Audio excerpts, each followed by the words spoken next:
Bien, bienvenue à toutes et à tous.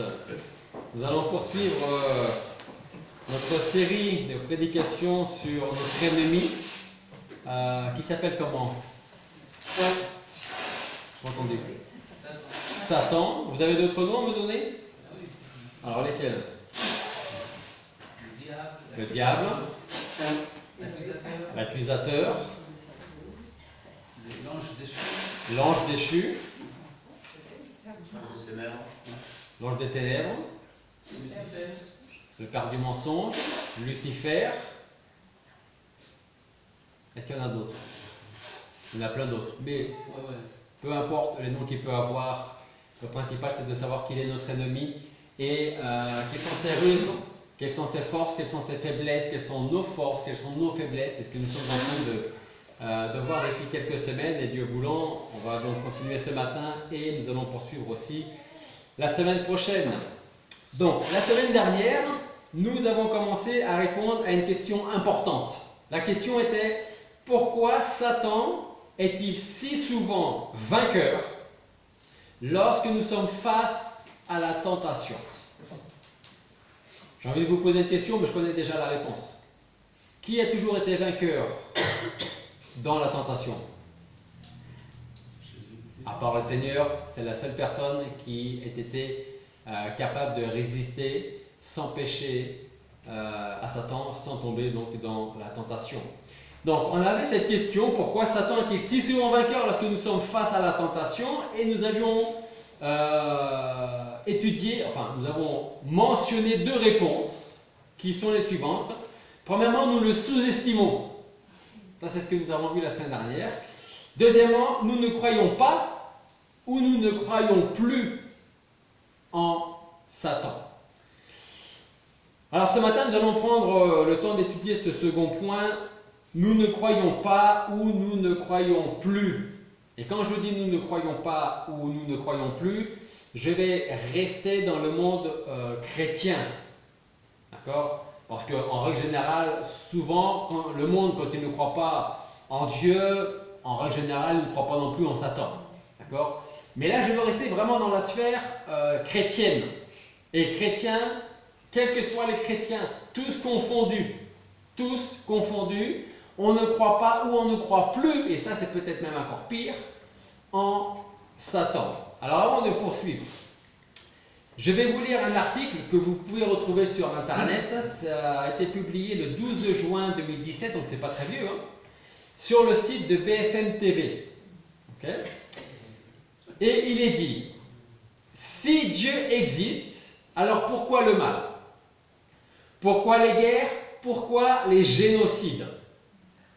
Lorsque ces questions réapparaissent dans les débats internes à l'Église catholique, note le Figaro, la controverse ne passe pas inaperçue, surtout quand elle oppose le père Arturo Sosa, nouveau supérieur général des Jésuites, et le pape François, lui-même issu de ce même ordre-là. Et l'article continue et il dit: dans une interview accordée le 31 mai au quotidien espagnol El Mundo, le prêtre vénézuélien ne voit en Satan qu'une figure symbolique. Il dit, nous les chrétiens, alors il ne parle pas au nom de tous les chrétiens, enfin, il ne parle pas à notre nom en nous, il dit, nous les chrétiens, nous croyons que nous sommes faits à l'image de Dieu parce que Dieu est libre. Nous avons créé des figures symboliques comme le diable pour exprimer le mal, affirme ainsi Arturo Sosa, le nouveau supérieur général de la Compagnie de Jésus. Pour lui, l'article dit, l'idée du diable est la question du libre arbitre. Et il dit, cet homme-là, de mon point de vue, le mal fait partie du mystère de la liberté. Si l'être humain est libre, il peut choisir entre le bien et le mal. Nous les chrétiens, nous croyons que nous sommes faits à l'image et à la ressemblance de Dieu parce que Dieu est libre. Mais Dieu choisit toujours de faire le bien parce qu'il est en toute bonté. Nous avons créé des figures symboliques comme le diable pour exprimer le mal, insiste Arturo Sosa. Voilà ce que certains peuvent affirmer. Ce n'est qu'une image. Et à travers cet article-là, à travers ces paroles de cet homme, vous voyez comment le diable travaille, et c'est ce qu'on va développer un peu plus ce matin. Donc la question c'est, et vous allez comprendre plus facilement la réponse, pourquoi Satan est-il si souvent vainqueur lorsque nous sommes face à la tentation, avec des personnes comme ça, ou Charles Baudelaire, vous avez tous entendu parler de Charles Baudelaire, a dit quelque chose, en quelque sorte il a répondu à cette question, qu'il n'a certainement jamais entendue, mais Charles Baudelaire a dit: la plus belle des ruses du diable est de vous faire croire qu'il n'existe pas. Pourquoi Satan est-il si souvent vainqueur lorsque nous sommes face à la tentation? Tout simplement parce qu'il veut être ignoré. Tout simplement. Contrairement à ce que nous pourrions croire, Satan ne veut pas être connu du monde parce qu'il travaille toujours mieux en solo. Vous savez, pendant que j'écrivais ça, je pensais à des agents secrets. On ne sait pas qu'ils sont agents secrets, c'est justement qu'ils font bien leur travail. Un agent secret, un espion, ne va pas aller dans un autre pays espionner en disant « je viens parce que je suis espion et je viens vous espionner ». Il rentre en touriste ou pour une autre raison. Et si personne ne sait que cette personne-là est un espion, il fera son travail sans être dérangé. Et si le diable fait en sorte que le monde chrétien ne croit pas ou ne croit plus en lui, mieux il va travailler. Certains, dans le monde chrétien, diront que Satan n'est qu'une force obscure. Beaucoup le considèrent comme une influence sans personnalité.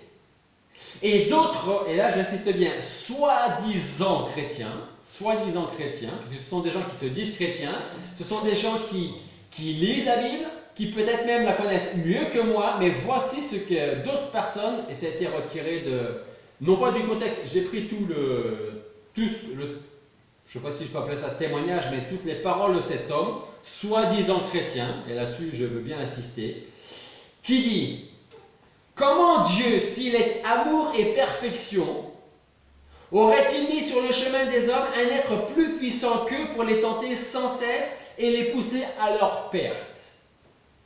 Il est temps que l'humanité sache qu'il n'existe aucun esprit qui représente ou soit à l'origine du mal. C'est soi-disant chrétien qui parle là. Le mal a surgi de l'homme, de ses faiblesses, et au fur et à mesure que l'humanité a grandi en nombre et en imperfection, la force du mal et son influence ont augmenté avec lui. Cette force, dit-il, formée par les pensées, les idées, les sentiments et les passions, commença dès l'origine du temps à faire sentir son influence parmi les hommes. Mais ceux-ci imaginèrent qu'un esprit malfaisant était la cause de cette influence. Ils en arrivèrent même à lui donner un nom et à le personnifier comme s'il s'agissait d'une puissance capable de rivaliser avec l'esprit créateur.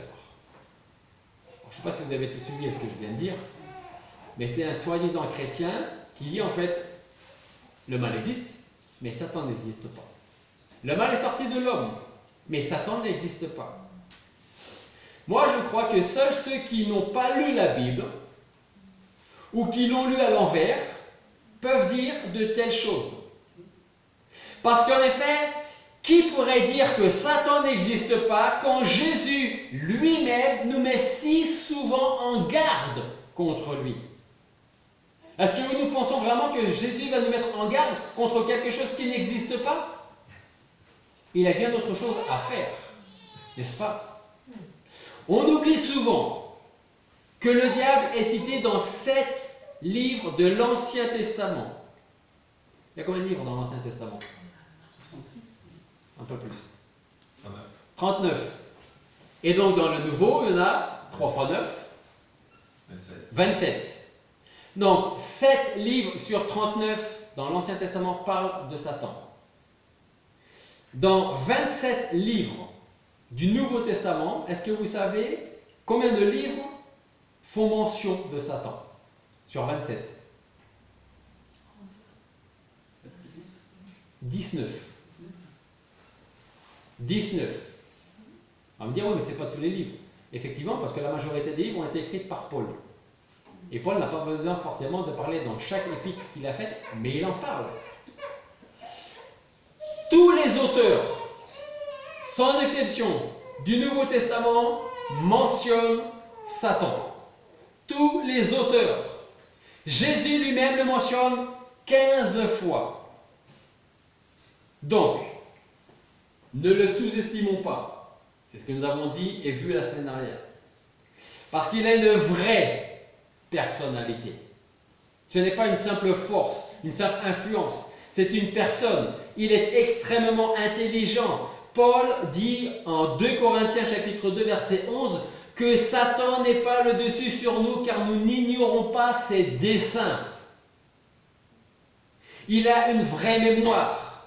Et ça, vous n'avez qu'à lire Matthieu chapitre 4, c'est le chapitre dans lequel Jésus est tenté par Satan. Et Satan, qu'est-ce qu'il fait? Il ne va pas simplement tenter, il va chercher des paroles qui sont dites dans la parole de Dieu pour les ressortir et s'en servir pour tenter le Seigneur. Donc il a une mémoire extrêmement bonne. Il possède une véritable volonté. Et quand on a fait, rappelez-vous, l'étude sur le Saint-Esprit, pour qu'une personne soit désignée comme une personne, il faut que cette personne ait au moins quoi? Une volonté, une personnalité. Moi, je ne peux pas dire pour ma femme « je ». C'est ce qu'on avait vu quand on a étudié le Saint-Esprit. Vous vous rappelez de ça? Pour ceux qui étaient là en tout cas. Donc, à partir du moment où je peux dire « je », à partir du moment où quelqu'un peut dire « je », il parle pour lui. Et donc, on parle d'une personne, d'une personnalité. Et c'est exactement la même chose avec Satan. Donc, il a une volonté. Paul dit en 2 Timothée chapitre 2 versets 24 à 26, il dit « Il ne faut pas que le serviteur du Seigneur ait des querelles, mais il doit être doux envers tous, propre à enseigner, patient, instruisant avec douceur ceux qui sont dans un sentiment contraire, afin de voir si Dieu ne leur donnera point la repentance pour connaître la vérité. » Et regardez la fin du verset, le verset 26. « Et s'ils ne se dégagent pas du piège du diable, ayant été pris par lui pour faire sa volonté. » La volonté du diable. Seule une personne a de la volonté, une personnalité. Ce n'est pas une simple force. Jacques, on l'a vu la semaine dernière, on l'a vu la semaine d'avant, au chapitre 4, verset 7, nous met en garde lui aussi. Rappelez-vous de ce qu'il nous dit. Il dit, soumettez-vous donc à Dieu, résistez au diable, et quoi? Et il s'enfuira loin de vous. Ce n'est pas une force qui va s'écarter de vous, c'est une personne qui va s'éloigner de vous si vous vous soumettez à Dieu et si vous résistez au diable. Et puis il y a Pierre, 1 Pierre chapitre 5 verset 8, qui lui aussi nous dit « Soyez sobres, veillez, car le diable, votre ennemi, rôde comme un lion rugissant, cherchant qui il pourra dévorer. » Pierre dit « Soyez sobres et veillez. » Les faux chrétiens, dont j'ai lu quelques absurdités, sont en train de dire le mal, Satan n'a jamais existé. Mais d'autres pensent que Satan n'existe plus. Pour eux, d'un être qui était vivant, c'est passé à une simple idée, une simple philosophie, une simple force, pour finir par dire que en fait le mal, il sort de moi. Donc s'il y a le mal dans le monde, c'est seulement à cause de moi. C'est vrai parce que Satan existe. Et que Satan a tenté, vous l'avez lu, on l'a vu la semaine dernière, on les a vus les semaines d'avant, Ève, ensuite Adam. Et à cause de ce péché, nous sommes aujourd'hui dans le péché. Et c'est vrai que c'est à cause du péché qui est en nous que nous vivons dans ce monde perdu et coupable. Donc, Pierre dit, soyez sobres et veillez. C'est le conseil que Pierre donne à tous ceux qui veulent vivre pour le Seigneur. Que nous soyons célibataires, que nous soyons veufs, mariés, Satan cherchera tous les moyens pour nous tenter d'une manière ou d'une autre. Toujours. Il cherchera tous les moyens pour réduire la parole de Dieu à néant. Rappelez-vous, la semaine dernière, Dieu a vraiment dit que vous ne pourriez pas manger de cet arbre-là. Dieu a donné des paroles à Adam et Ève. Mais Satan, le menteur, vient et il met le doute. Est-ce que tu es sûr vraiment que Dieu a dit? Voilà comment travaille Satan. Donc, Satan cherchera tous les moyens pour réduire à néant la parole de Dieu et son Église. Parce qu'à partir du moment où on refuse des vérités, des doctrines de la parole de Dieu, c'est l'Église qui est impactée. Et si l'Église est impactée, alors on ne prêche plus la parole de Dieu comme on doit la prêcher. Voilà pourquoi nous devons rester unis en tant que couple, famille ou Église. Parce que c'est important. Nous avons besoin de nous donner entièrement à Jésus-Christ, corps et âme. D'ailleurs, de quelle manière est-ce qu'il faut, rappelez-moi, aimer le Seigneur? Tout son cœur, toute sa force, toutes ses pensées, là encore un, au moins un. Ah, et de toute son âme. C'est-à-dire entièrement.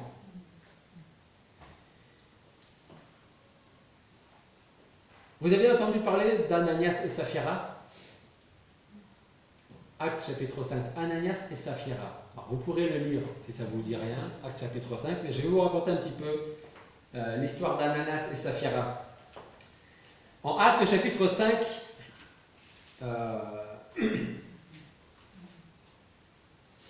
Pierre avait demandé à ceux qui voulaient, à des chrétiens de l'Église, à ceux qui voulaient, ceux qui pouvaient, s'ils avaient par exemple des propriétés, des terrains qu'ils voulaient vendre et donner ou toute la somme du terrain vendu ou une partie de la somme pour la nouvelle église à Jérusalem.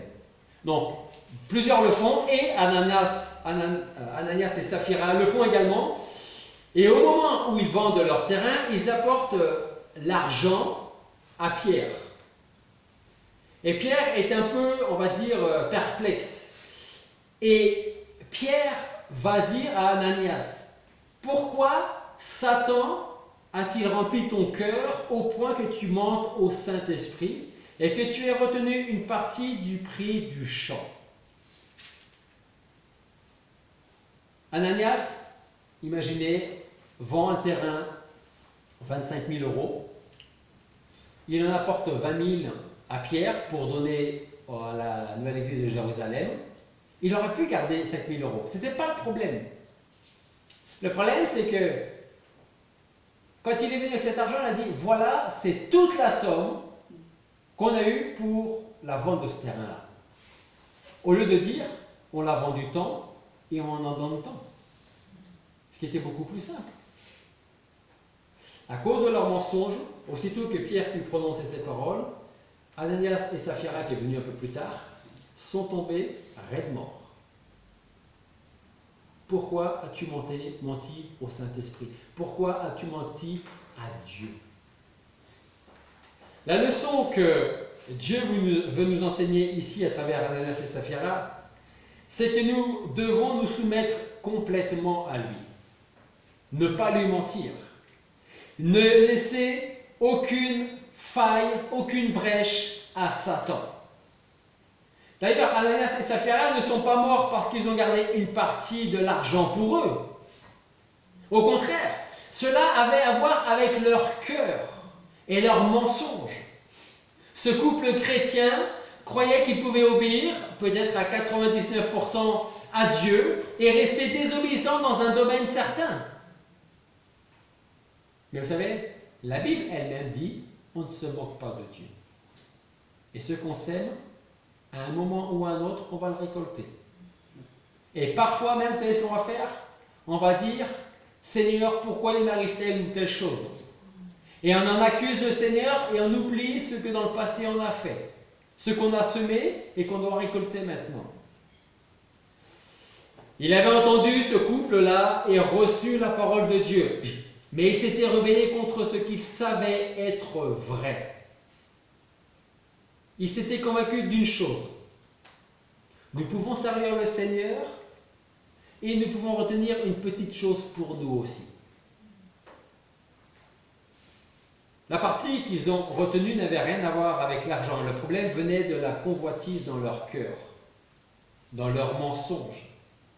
C'était une faiblesse suffisamment grande, même si à leurs yeux ce n'était pas grand-chose de garder juste une toute petite somme d'argent. On ne connaît pas la somme, mais ce n'est pas le plus important. Ils ont gardé une toute petite somme d'argent. Il est là le problème. Parce que cette toute petite faiblesse a été suffisamment grande pour donner une prise à Satan, qui est rentré dans leur cœur, au point qu'ils vont mentir au Saint-Esprit, qu'ils vont mentir à Dieu. Et avec un seul acte de désobéissance, ils ont permis à l'ennemi de remplir leur cœur. Et rappelez-vous d'Ève. Dieu a-t-il réellement dit? Oui, Dieu a dit que nous ne pourrions pas manger de ce fruit-là. Et Satan ne lâche pas le morceau. Il dit, mais vous pouvez en manger, parce qu'il sait très bien, vous n'allez pas mourir. Rappelez-vous ce qu'on dit la semaine dernière. Dieu, en quelque sorte, vous menace. Parce qu'il sait très bien que si vous mangez de ce fruit, vous allez devenir comme lui. Intelligent comme lui. Vous allez tout savoir comme lui. Et Dieu ne veut pas de ça. En fait, c'est presque comme si Satan disait, Dieu est jaloux et il vous prive de certaines choses. Et combien de fois on tombe, nous, dans ces mêmes pièges? On croit que Dieu nous prive de certaines choses parce qu'on n'obtient pas ce que nous demandons à Dieu. Mais parfois, si on ne l'obtient pas, pour ne pas dire jamais, c'est que ou on peut s'en passer, ou Dieu sait très bien que si on le recevait, ça nous ferait certainement plus de mal que de bien. Mais nous, parce qu'on laisse une petite brèche ouverte, Satan va venir et il va nous faire croire que Dieu est injuste. Pourtant, tu es tellement fidèle. Tu fais tout ce qu'il attend, mais tu ne reçois pas ce que tu veux. Paul nous prévient donc, il dit, ne donnez pas accès au diable. Ne laissez aucune faille dans votre vie, dans votre cœur, aucune brèche, parce qu'il va réussir à passer. Vous savez, quand j'étais pompier, je disais souvent, et puis je le disais parce que ça se voyait, le feu, on peut toujours, ça peut prendre du temps, mais on peut toujours le maîtriser. On a les moyens pour le maîtriser. Ça peut prendre du temps, mais on le maîtrise. L'eau, quand il y a des inondations, l'eau s'infiltre partout. Partout. Vous avez une petite fissure de la taille d'un cheveu, l'eau va y passer. Et ça va traverser. Quand l'eau décide de passer, l'eau elle passe, croyez-moi. Et puis vous pouvez le voir avec toutes les inondations, les catastrophes, les ouragans qu'on voit de plus en plus en ce moment. Eh bien Satan, je ne veux pas le comparer à de l'eau, mais dès qu'il trouve une petite faille, une petite brèche, il y va. Et il attend.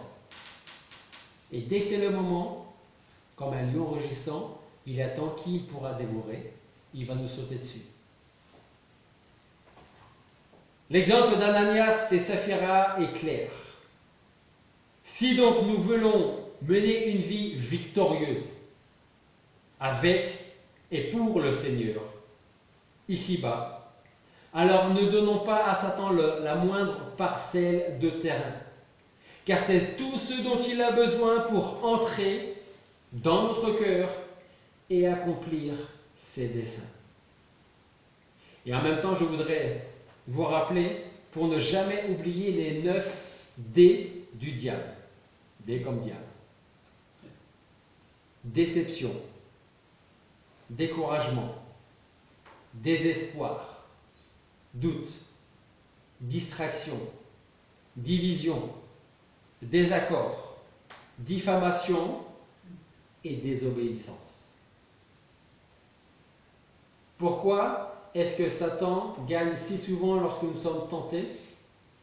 Parce qu'il peut utiliser un de ces 9 points pour nous, d'une certaine manière, nous rebeller contre Dieu, pour tomber dans la tentation. Ne laissons aucune brèche ouverte. Ne laissons aucune possibilité à Satan de nous convaincre par ses ruses et par ses mensonges. Et vous savez, on peut tomber dans ce piège de dire, quand on sait qu'on vit dans un péché, et qu'on sait très bien que la Bible condamne ce péché, souvent, il n'est pas rare que la personne dise « Oui, mais bon, ce verset ne veut pas vraiment dire ça. » Tout simplement pour se déculpabiliser.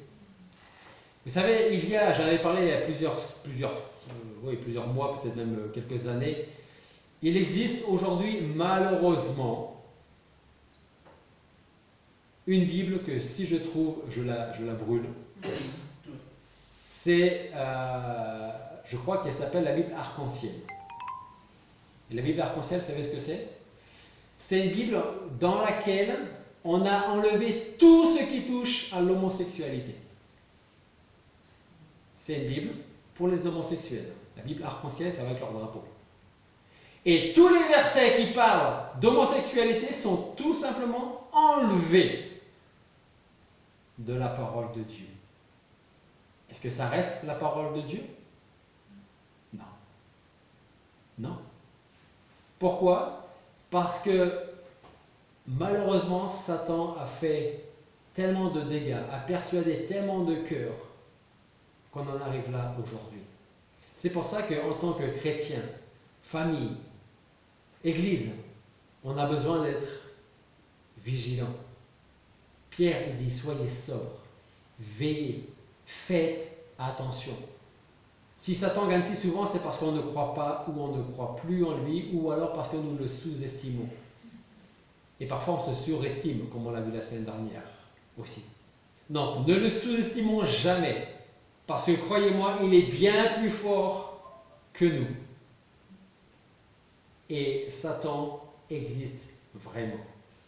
La parole de Dieu nous met en garde contre lui, c'est pour de bonnes raisons. Dieu voulant, la semaine prochaine, on va continuer dans les mensonges de Satan et on va parler un petit peu d'enfer la semaine prochaine. Parce que s'il y en a beaucoup qui ne croient plus ou qui ne croient pas en Satan, il y en a beaucoup qui ne croient pas ou qui ne croient plus à l'enfer. Et ça, si vous saviez les dégâts que ça peut faire, donc Dieu voulant, nous allons voir ça la semaine prochaine. Prions.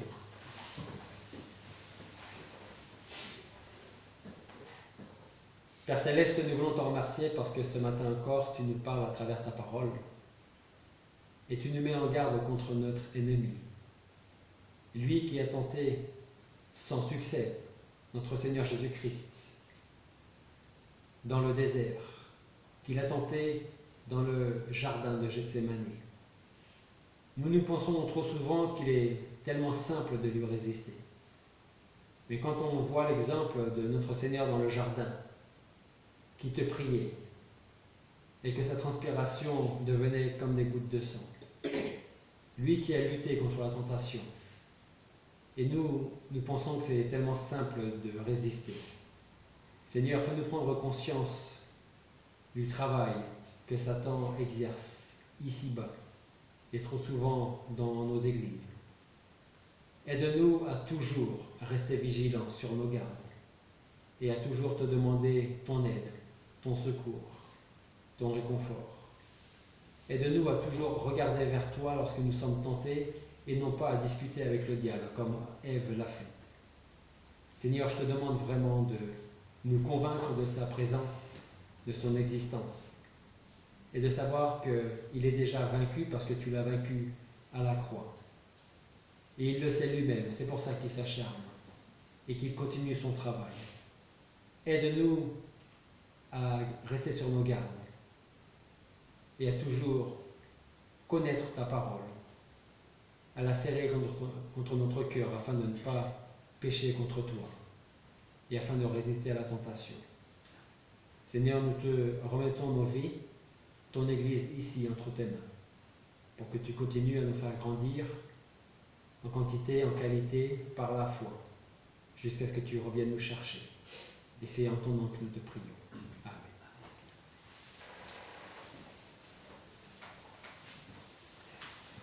Amen.